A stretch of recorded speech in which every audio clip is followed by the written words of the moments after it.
What's up, guys? Uh, I was wondering whether you guys want nangka or not. Because I got this. Nangka enough, huh? What's up, guys? It's me, Lavinesh, and this is Project KEBUN. Alright. So today I came in the morning. I bought my nasi kerabu for breakfast and also lunch. But this time I did eat one bungkus for breakfast and the other one's for lunch later. I'm keeping it. Uh, and then after that I walked around because yesterday I came to the farm. It seems it rained here. It didn't rain in town, but it rained here. So I didn't need to water. However, I did need to go around and do pollination.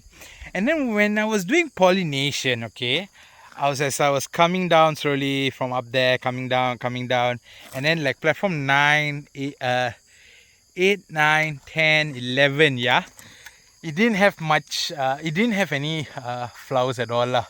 Okay, and also like 7 and 6 or so there was flowers and only like 2 female flowers like that.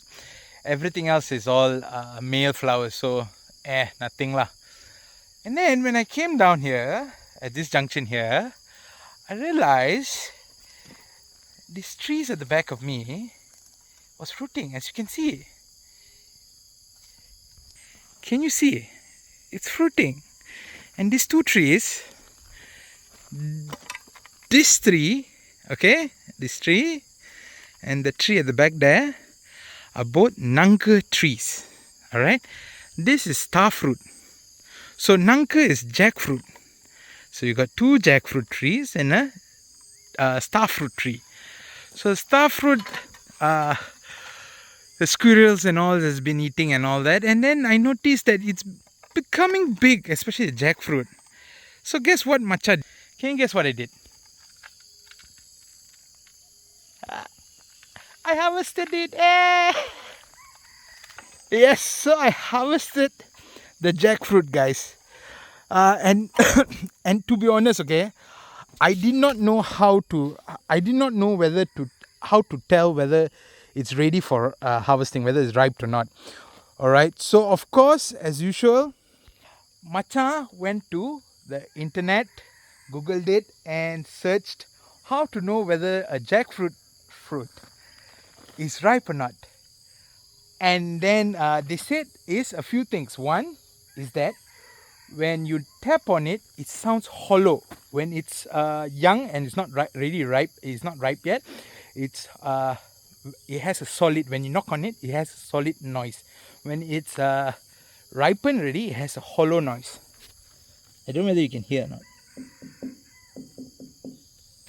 Can you see?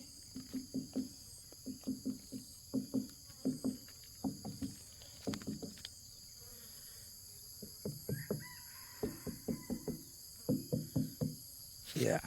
So that is the hollow noise. Yes, of course I put it in the wheelbarrow, so there is some sort of sound distortion.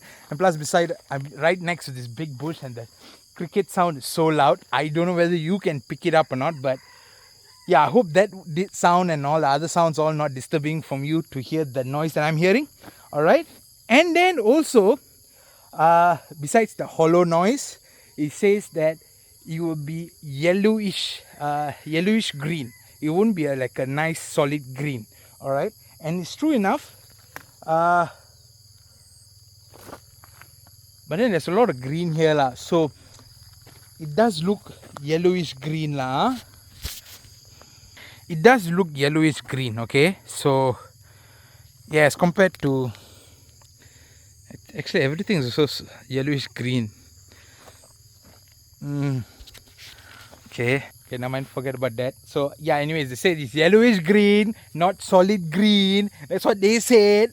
Okay, and then also old technique that my father and my uncles, and then like not my grandmother, but what my father and uncle also said that my grandmother also used to say is that and also the same philosophy I think applies to durian, if I'm not mistaken.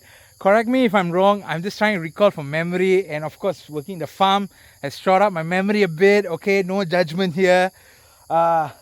Is that if a fruit gets eaten by a squirrel or any other insects, that means it's ripened.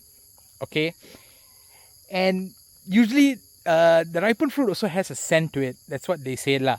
Okay, there's a scent to it that we humans can't really pick up, but then the animals usually can pick it up, and also they can pick it up, so that's why they go and start eating it and all that lah. So that's why usually when it's about to ripen and all that, they advise you to wrap it up, like bananas, papayas, even mangoes also. They ask you to wrap it up because once it starts ripening, it can have the scent and attract squirrels especially, and other bugs and all that, other insects and other animals to come and start eating it.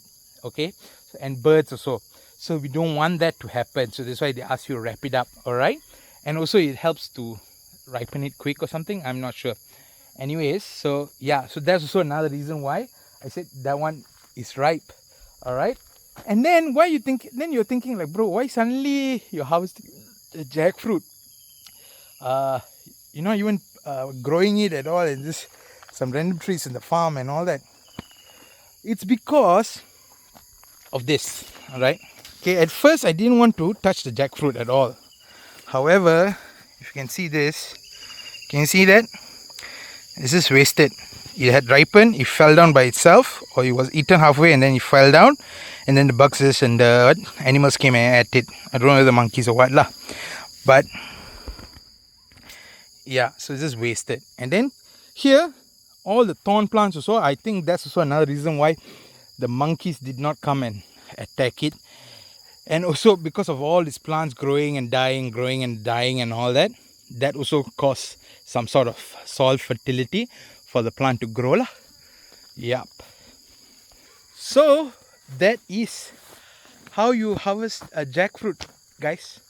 Yeah, and then usually they have a proper like slope and all that. So what I did was I went and used the a blade,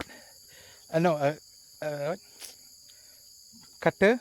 Okay, I cut the low ones that I could reach with the cutter. A few of it was a bit high that I can still reach, but only the bottom part of the fruit. So I twisted it and then brought it down. And then the really high ones, there was already a thing, I used the charcoal lah. I used the charcoal, alright.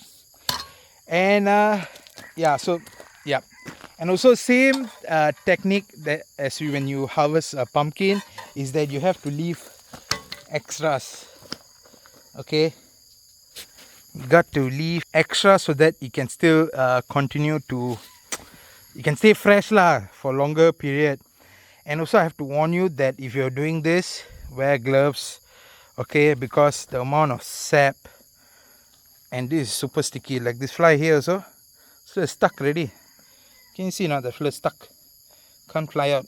Yeah, it's very messy and very sticky. I remember cutting it once earlier when I first started farming. We had, somebody else had some fruits, they gave us one fruit and we tried to cut it, and oh my god, the amount of sap on the hand, it took me like half an hour to just use the dish soap and green sponge to scrub it out. It's damn hard, guys, unless you put your hand. And then they say if you go and cut this fruit, right, to take out the fruit from inside this, right, the edible one, right, they advise you to put like a coat of oil on your hand so that the sap won't stick to it and it's easier for you to wash it off later. So that's the technique lah. Alright, so this I'm going to try see whether any of the shopkeepers in town will buy it. If not, my family back in PJ would love to have some jackfruit, nangka, and if I'm mistaken, jackfruit, no, that's chempedak. Chempedak is the one that you can fry. Nangka you can't fry it. So anyways, that is all for now. I'm Lavinesh and this is Project KEBUN. Bye.